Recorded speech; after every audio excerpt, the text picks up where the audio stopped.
नमस्कार, मैं हूं आपके साथ अविनाश कर। मेरा मध्य प्रदेश में बहुत स्वागत है आप सभी का। ये वो बुलेटिन है जिसमें एमपी की हर बड़ी खबर का अपडेट आपको हम पहुंचाते हैं। जबलपुर से एक बड़ा अपडेट आप तक पहुंचा दें। कोरोना काल में 100 करोड़ के राशन घोटाले का मामला अब गरमाता जा रहा है। राज्य सरकार ने हाईकोर्ट में जवाब पेश किया है। जांच के बाद दोषियों पर एफआईआर हुई है। दोषी अधिकारी कर्मचारियों पर कानूनी कार्रवाई की गई है। तो कोरोना काल में 100 करोड़ के राशन घोटाले के केस में अब राज्य सरकार ने हाईकोर्ट में जवाब पेश किया और इसके बाद एफआईआर हुई है। दोषी अधिकारी कर्मचारियों पर कानूनी कार्रवाई अब की जा रही है।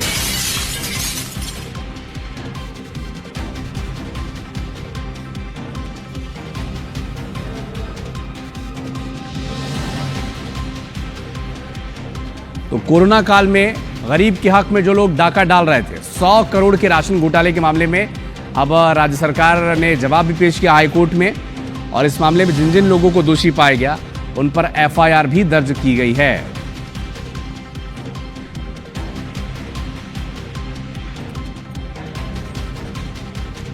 तो एक महत्वपूर्ण अपडेट आपको जबलपुर से बता दें। कोरोना काल में 100 करोड़ से ज्यादा के राशन के घोटाला का मामला जब हाईकोर्ट पहुंचा, राज्य सरकार ने अब उनका जवाब भी पेश किया अपनी तरफ से और इस रिपोर्ट में जिन भी कर्मचारियों और अधिकारियों को दोषी पाया गया है उन पर एफआईआर दर्ज की गई है। और बेहतर इंसाइट्स के साथ हमारे सहयोगी विजेंद्र पांडे जुड़ चुके हैं। विजेंद्र, एक बार ये मामला भी बताएंगे और जो एफआईआर दर्ज की गई है उसके बारे में भी और अपडेट दें।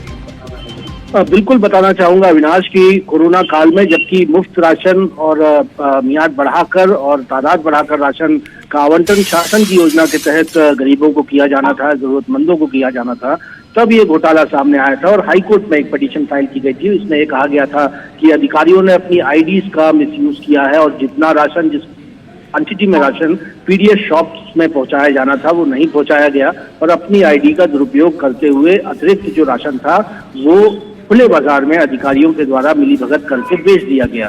एक याचिका इस आरोप के साथ फाइल की गई थी। हाईकोर्ट ने भी इस मामले के निर्देश दिए थे और इसी याचिका के लंबित रहते हुए राज्य सरकार ने जब जांच की तो ये पाया कि ये आरोपों में सत्यता है और यही वजह है कि बीती 4 सितंबर को इस मामले पर एफआईआर दर्ज की गई है, जिसमें खाद्य विभाग के अधिकारियों को भी जो जबलपुर में पदस्थ हैं उन्हें आरोपी बनाया गया है। कोर्ट में जब इस मामले की सुनवाई हुई तो सरकार की ओर से कहा गया कि याचिका में जो राहत चाही गई है उसे पूरा किया गया है और इस मामले पर कानूनी कार्रवाई की जा रही है दोषियों पर और साथ ही साथ एफआईआर भी लॉन्च है।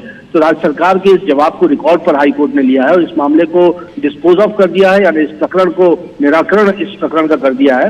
हालांकि याचिकाकर्ता की ओर से ये कहा जा रहा है कि न सिर्फ जबलपुर बल्कि मध्य प्रदेश के तकरीबन 22 जिलों में ये घोटाला हुआ है और इस मामले पर आगे कानूनी कार्रवाई करने के लिए वो फिलहाल बढ़ रहे हैं। हालांकि आज हाईकोर्ट ने इस याचिका का पटाक्षेप कर दिया है। नजर बना के रखिएगा विजेंद्र, अपडेट आपसे दर्शकों तक पहुंचाते रहेंगे। बहुत शुक्रिया।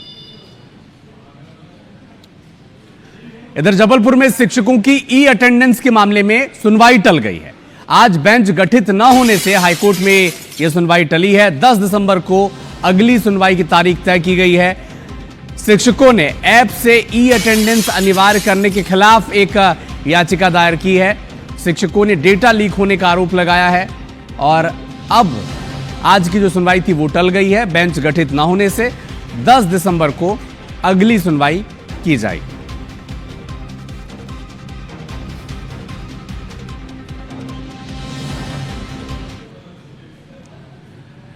सागर में कुर्मी समाज पर अभद्र टिप्पणी के मामले में अब पुलिस ने आपत्तिजनक टिप्पणी के मामले में एफआईआर दर्ज की है। मुरारी पांडे नाम के व्यक्ति ने टिप्पणी की थी। वीडियो जारी कर मुरारी पांडे ने माफी मांगी है। रैली पुलिस ने आरोपी को लेकर गिरफ्तार कर लिया है। सागर जिले के रैली का ये मामला है जहां पर कुर्मी समाज पर अभद्र टिप्पणी का ये मामला है। आपत्तिजनक टिप्पणी करने वाला आरोपी गिरफ्तार हो चुका है। हालांकि उसने वीडियो जारी कर माफी मांग ली थी लेकिन तब भी गिरफ्तारी हो चुकी है।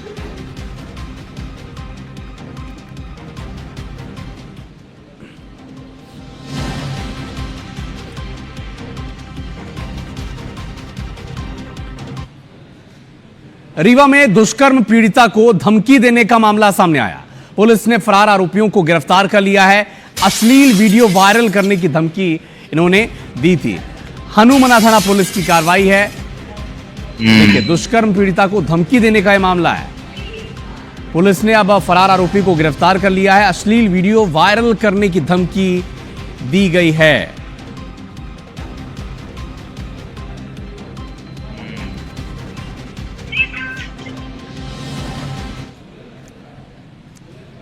इधर शिवपुरी में दंपति के बीच विवाद हो गया।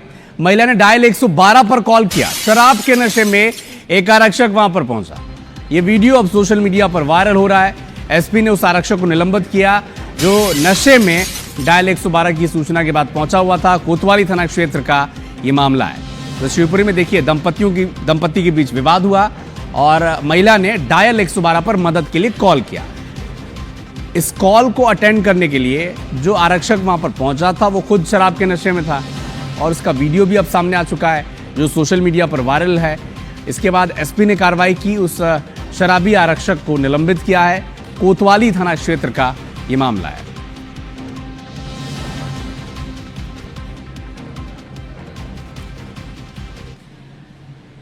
दतिया में आक्रोशित किसानों ने जाम लगा दिया। कृषि उपज मंडी इंदरगढ़ के सामने जाम लगाया है। मंडियों में व्यापारी फसल का दाम नहीं लगा पा रहे हैं। कम भाव में फसल बेचने को किसान मजबूर हैं। फसल की बोली ठीक से नहीं लगाने से अब किसान इतने नाराज हैं कि देखिए ये अपना फसल लेकर आते हैं और कृषि उपज मंडी इंदरगढ़ के सामने बाकायदा जाम लगा दिया। ट्रैक्टर की ट्रॉलियां आपको दिख रही होंगी और छोटे मालवाहक वाहन भी आपको दिख रहे होंगे। तो बड़े गंभीर आरोप हैं कि उन्हें वाजिब मूल्य नहीं मिल पाता, वो दाम नहीं लगा पाते और कई दिनों से समस्या बनी हुई है। लेकिन आज आक्रोशित किसानों ने जाम ही लगा दिया इंदरगढ़ मंडी के सामने।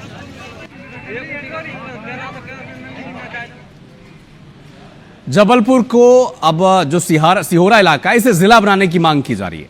लक्ष्य जिला सिहोरा समिति का आंदोलन देखने को मिला है। भूख हड़ताल पर बैठे समिति के लोग 9 दिसंबर से अनिश्चितकालीन के लिए बंद करेंगे सिहोरा, ये भी अब उनकी मांग उठ रही है।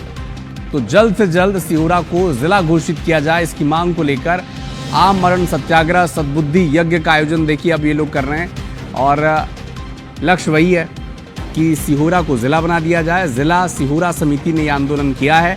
भूख हड़ताल पर भी बैठे हैं समिति के लोग और 9 दिसंबर से अनिश्चितकालीन हड़ताल के लिए ये लोग अग्रसर होंगे, ये उनकी चेतावनी है।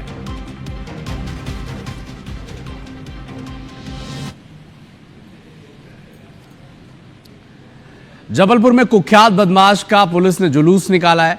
बदमाश संजू पटेल का बाकायदा जुलूस निकाला गया। जिस इलाके में यह आतंक फैलाता था उसी इलाके में ये देखिए माफी मांगता इसका जुलूस निकाला गया। हाथ कान के पास है, कान पकड़े ये पैदल चल रहा है और कह रहा है कि पुलिस हमारी बाप है।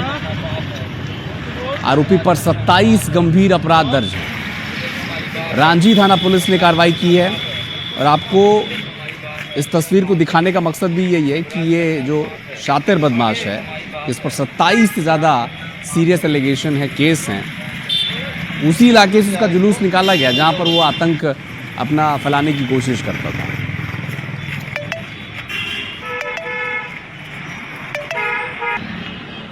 कुछ तो बुलवा तो तेलंगाना के सीएम रेवंत रेड्डी ने हिंदुओं के ईश्वर पर लेकर जो उन्होंने बयान दिया था उस पर भारतीय जनता पार्टी ने अब पलटवार शुरू कर दिया। भारतीय जनता पार्टी के विधायक रामेश्वर शर्मा का बयान सामने आया। क्या कहा रामेश्वर शर्मा ने? तेलंगाना के सीएम नए नए मुल्लों की तरह ज्यादा अजान भर रहे हैं। भारतीय संस्कृति और सनातन को वो चुनौती न दें। सोनिया, राहुल और प्रियंका वाड्रा के तलवे चाटने के चक्कर में वो सनातनियों को चुनौती न दें। आपको बता दें कि बुधवार को गांधी भवन में तेलंगाना के प्रदेश कांग्रेस कमेटी की एक बड़ी बैठक के दौरान रेवंत रेड्डी ने कहा कि हिंदू कितने भगवानों में विश्वास करते हैं? क्या 3 करोड़ हैं? इतने सारे क्यों हैं? कुंवारे लोगों के लिए एक भगवान है?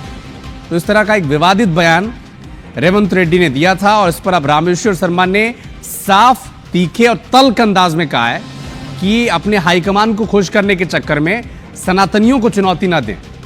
सुने क्या कहा रामेश्वर शर्मा ने। तेलंगाना के सीएम कान खोलकर सुन लेना, तूने जो हनुमान जी पर टिप्पणी की है, हनुमान जी ने बहुत लंका जलाई है। अब थोड़ी बहुत जो कांग्रेस राम की और गाली दे रही है, बची कुची लंका कांग्रेस की इन 2-4 दिन में जल जाएगी। तेलंगाना का भी लंका लगने वाली है और कर्नाटक में भी 2-4 दिन बाद लंका जलने वाली है, चिंता मत करो। इसलिए औकात में रहो कांग्रेसियों। पूर्व सीएम कमलनाथ आज छिंदवाड़ा के दौरे पर रहे। इस दौरान उन्होंने खाद की कालाबाजारी को लेकर भारतीय जनता पार्टी की सरकार को आड़े हाथ लिया। साफ साफ कहा कि बीजेपी के लोगों ने अपना धंधा बना लिया है। कांग्रेस ने आंदोलन किया तो सरकार के कानों तक आवाज अब जाकर पहुंची है।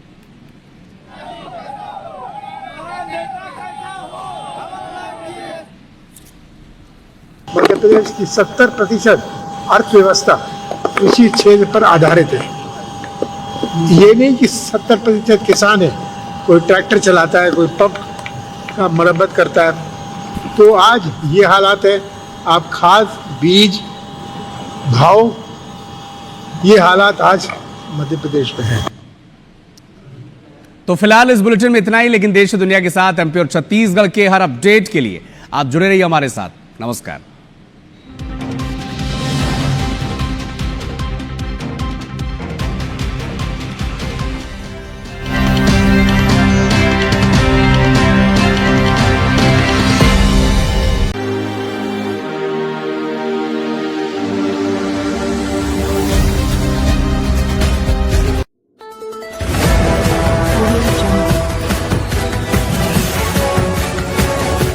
MP लाइव टीवी आपको रखे अपडेट, सच जो हम आपको बताएंगे। ऐसी ही तमाम खबरों से अपडेट रहने के लिए MP live TV news channel को सब्सक्राइब करना ना भूले।